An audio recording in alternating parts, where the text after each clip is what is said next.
Okay, I like it. I like the way it looks. It's a little dark, so we'll try to find a light. Alright, the lights aren't even that bright. That's alright. Let's try to see if this one works.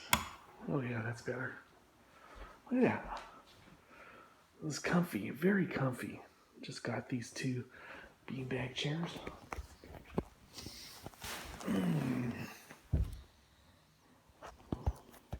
Next Sunday, Super Bowl.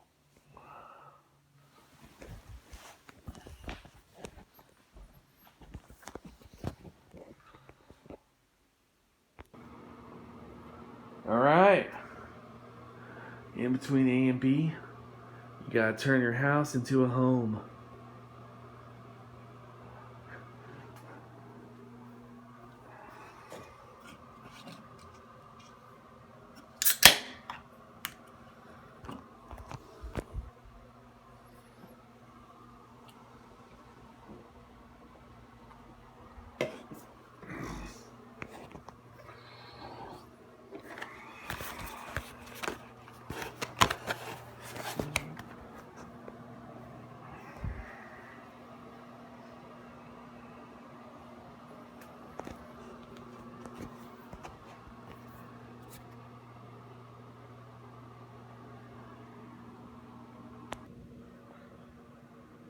Alrighty, guys.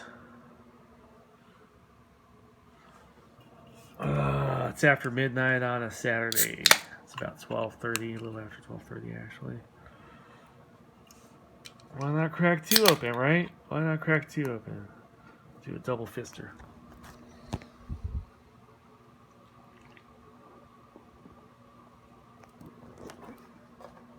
What we're going to look at here is an incomplete sentence that was deliberate in my book Thermite from 2013. There I am, the author. Here's Cretans and Kiribati. Okay, incomplete sentence, no verb. Second paragraph, a Polaroid. Third paragraph, a picnic table. Fourth paragraph, few clouds scattered high in the sky. Okay. All right, deliberate, very deliberate.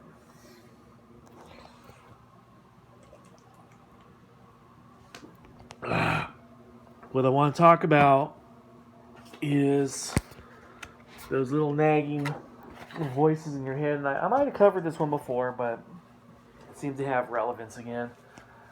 I had a English teacher when I was a senior in high school. Let's call him Mr. P, because his name started with a P, so we'll just call him Mr. P.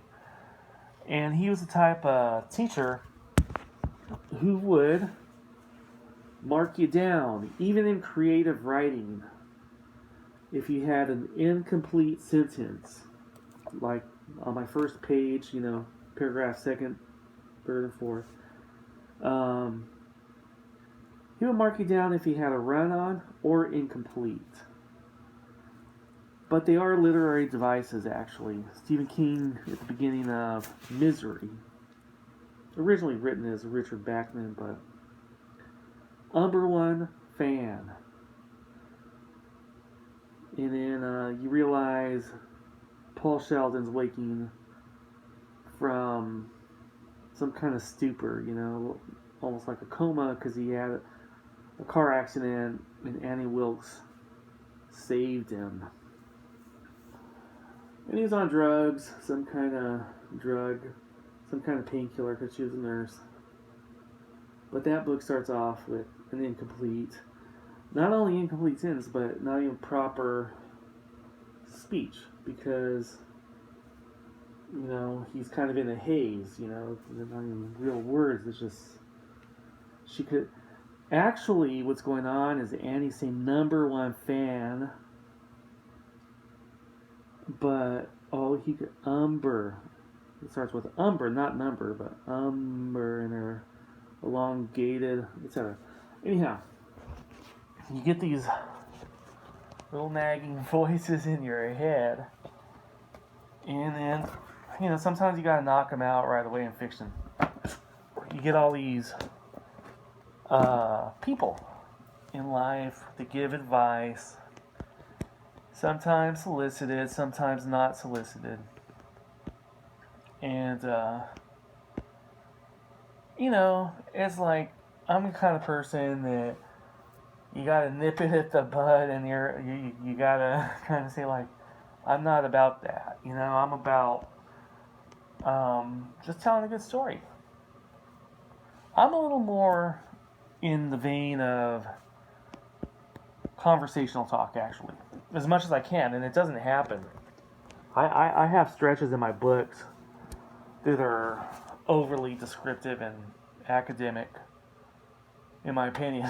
I have some stretches in there, but I try to make not just the characters conversational and fluid, but also the narrator, the author, whatever. So, here I am, getting organized, I got my first paycheck out here in Seattle yesterday. It was a debit card, I've never had one. I've had paper checks, I've had direct deposit. I've never had a debit card as a payment, but I didn't cash it till today, or activate the card till today, then I went shopping. So, I'm kind of going through some of the stuff I bought. I'm going through a couple of gifts that I got. But I like to do these videos whenever the creative bug starts to take hold in me, because it's been off. Let me show you my leg. You guys might know about the staph infection. Everything's clearing up pretty good, except for my shin right there. For the most part. The left side of my body, just for some reason, the right side's doing okay. I got scars. But this still has sores, but that, for example, right there in the middle, the pink in the middle. The pink was like the red a week ago. But that healed, and this heals, and then it comes back. This happened back in August, and then I moved from California over here, so my life's kind of just been this, this non-stop bumpy mess for a few months. But having activated that debit card from my first job here again, I was here in 97, but having activated that,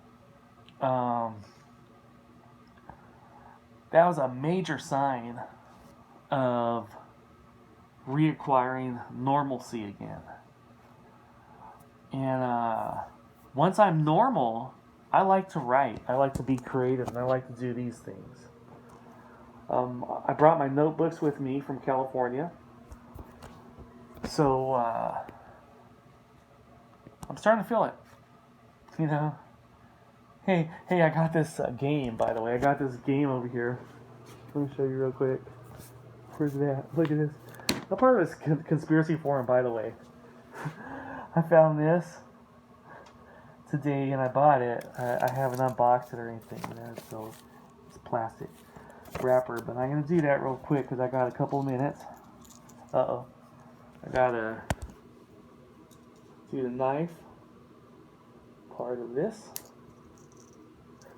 Urban myth. This should be fun. This should be some good fodder. I talk online with people that believe in a lot of strange things, the common, ones are the UFOs and the Sasquatch and all that. See, here's a chupacabra, a UFO. I have fun with it. I have fun with a lot of this stuff. But let's just get a flavor of this thing. The truth is here. Alright. Let's just get a flavor of it. People might start saying that Chewbacca is out there, you know. Okay, what is this thing? Oh, these chips, these look like some kind of chips. Let's just read the top one. Truth or myth? In New Jersey, drivers must legally be given a 50-cent discount if they pump their own gas. See that? So I'm going to be having fun with these. I'm not going to play the game. I'm just going to do it for fun. Okay?